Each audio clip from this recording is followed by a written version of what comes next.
seems like it's time. I can hear the sacred bird song. I can hear their sacred song of thanksgiving.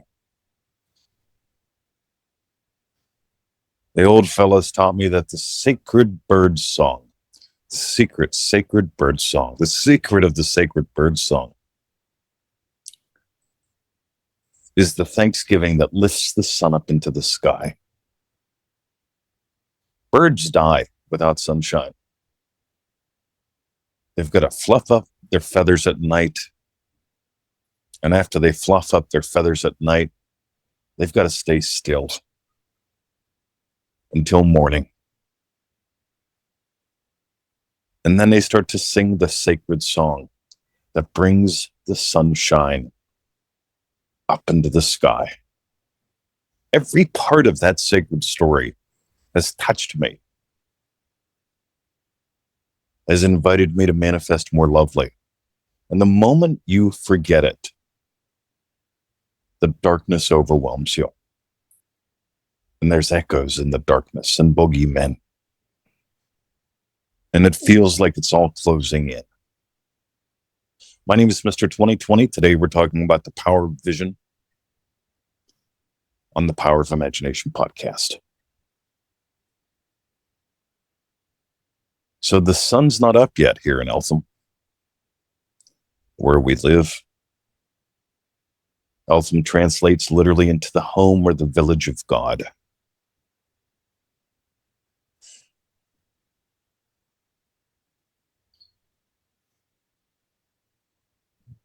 And as I sit here and I listen to the sacred bird song and the traffic, I've got a choice today. Am I going to sit in traffic and be a bitchy bystander? Or am I going to participate? Am I going to sing the sacred song that awakens the divine dance that reveals the sunshine? Neville Goddard taught that Jesus Christ is your own wonderful human imagination.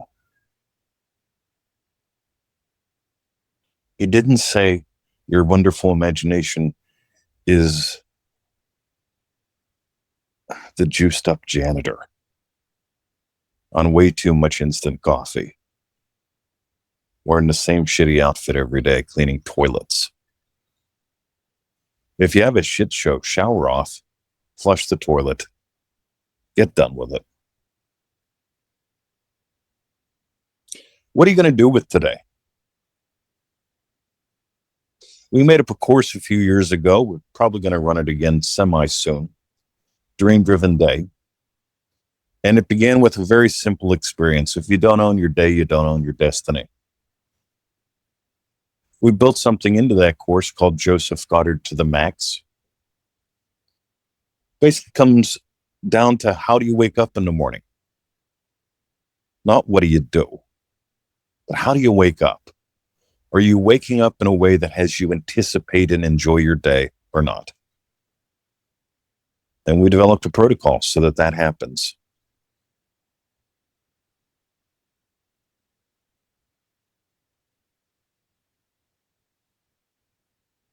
So it's not about persistence the way most people teach it. How could it possibly be about persistence? You persist against something. You resist against something. And I know Neville used the word, but the way the word is being used today, I'm not a fan. Maybe it was used differently in the 50s, 60s, and 70s. But I can tell you, there's a guy on Facebook, he shares this is bamboo for the first 5 years photo, and it's growing roots below the soil. And then it shows this is bamboo 6 months later, and the bamboo grows like 6 feet. And the lesson is, because it persisted for 5 years, it grew 6 feet in 6 months. And I go, that's for shit. Neville Goddard taught the mustard seed lesson, which isn't about a small amount of faith, it's about absolute faith. And the birds sing their sacred song with absolute faith. Because as they sing the sacred song, two things are happening. One, they're actually heating up inside. And two, they're expending energy. In other words, they don't have 6 months to wait and persist. They will die. Your dreams will die if you're not thankful. The way Neville Goddard teaches it, not the way most people are doing it. But I digress. So every morning before I get out of bed, here's what I do. I do my Joseph Goddard to the max routine. I'll tell you about it. I nail something. Specific events of my day already having gone my way. And so this morning, I nail 5 to 10 of them. We've got a remarkable call this afternoon. It'll be morning time in the UK, middle of the night US. We do 2 calls a month. It's a lot of fun. Join remarkable.com, private Facebook group, big ass goodie box, blah, blah, blah. I'm thankful that I've got a group I can share and invest my life with. And so before I get up in the morning, I've imagined some stuff.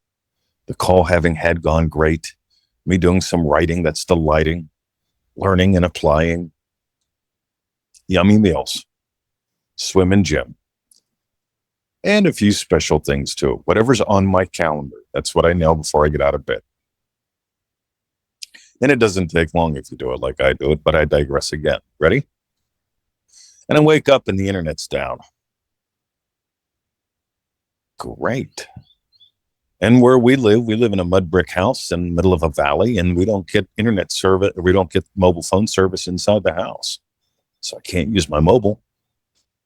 So I come back here to the cottage. I've been here for 2.5 hours now, drinking coffee, learning, applying, using my mobile data. Yeah, it's a little slow. And yeah, it's a little cold here. But I've had a delightful morning because I didn't sit there and dread and doom. The internet's down, the world is over. Because at the end of your day, you're going to have excuses or excellence. I happen to think you're royalty, and I wish to address you as your excellency. On the other hand, you can have excuses to be a bitchy bystander. And I can complain about the internet, and I joke about it because here in Australia, we have socialist internet. Socialist internet. Because a couple years ago, a politician said everybody in Australia deserves the same level of internet. So we're going to make it shitty. And they did. And it's funny because the way they've built our internet, it's designed so that if we have a nuclear attack, you can still watch porn. Right? It'll still work, apparently. Right? But if it rains a little bit or it gets a little cold outside, well, it gets dodgy. And they just raised the prices again. I could bitch about all that. Or I could just notice something. My awareness of being as God, consciousness is the only reality. My wonderful human imagination imagines up something wonderful. Because when you enter into dread and doom, that's called mentating. And mentating's like masturbating and thinking it's sex. It ain't. Right? Just saying. How you playing? My name is Mr. 2020. You are listening to the Power of Imagination podcast, where we explore one thing and one thing only, the wonder-working power of the human imagination. If you get gold from this, scoot over to NevilleGoddardStore.com. We got a lot of goodies there. We do. We got a lot of goodies there. And if you can't make up your mind what goodies to invest in you, reach out. I'll have a chat with you. Or don't. Sit there and wait. Mentating has you waiting and experiencing, hesitating. Meanwhile, my name is Mr. 2020. You've been listening to the Power of Imagination podcast. Let's imagine up something yummy as we go into the silence.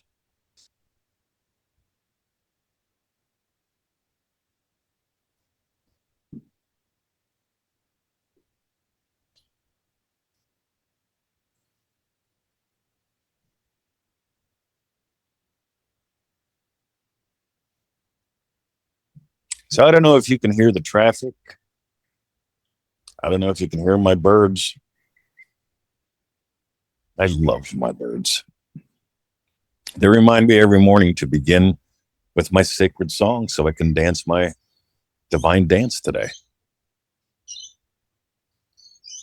How cool to learn a lesson like that when I was in my darkest hour, to apply it at the darkest hour of the day and not settle for the echoes in the darkness.